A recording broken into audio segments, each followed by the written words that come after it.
Gvern Laburista ola darbtejn il-paga minima f'pajjiżna minn barra l-kola, mhux biss qollija iżda qed jagħti l-akbar żieda fl-istorja. Il-Partit Laburista għal dan f'konferenza tal-aħbarijiet il-ġimgħa filgħodu li ġiet indirizzata mill-Ministru Byron Camilleri u l-kandidata għall Parlament Ewropew Marija Sara Vella Gafa.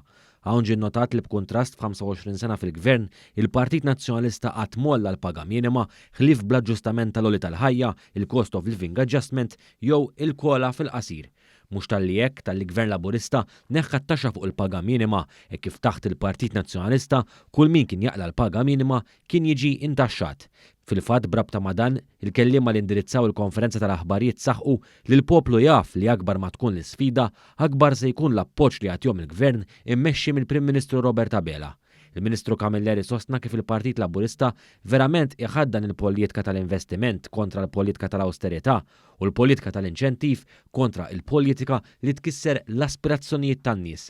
Dan anke b'referenza għall iffirmar ta' diversi ftehimiet kollettivi li nkonċernaw lil korpi dixxiplinati fl-aħħar snin, bl-aħħar wieħed li ġie firmat fl-aħħar jiem u li minnu se jibbenefikaw madwar 2000 uffiċjal tal-Korp tal-Pulizija. Għandek gvern li jaħdem u jinvesti fil-ħaddiem, itejjeb il-kondizzjonijiet tal-ħaddiem, jolli l-minimum wage kif rajna matul din il-ġimgħa b'miżuri diretti sabiex jeleva u sabiex jgħin lil-ħaddiem.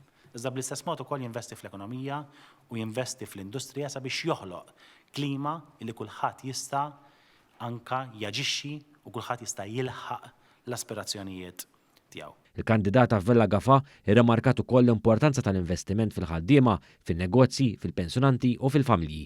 Dan fost oħrajn bis-sussidji fil-prezzijiet tal-enerġija li jagħmel il-poplu Malti l-uniku fl-Ewropa li mhux qed iħallas imqar ċenteżmu aktar f'kontijiet tal-enerġija.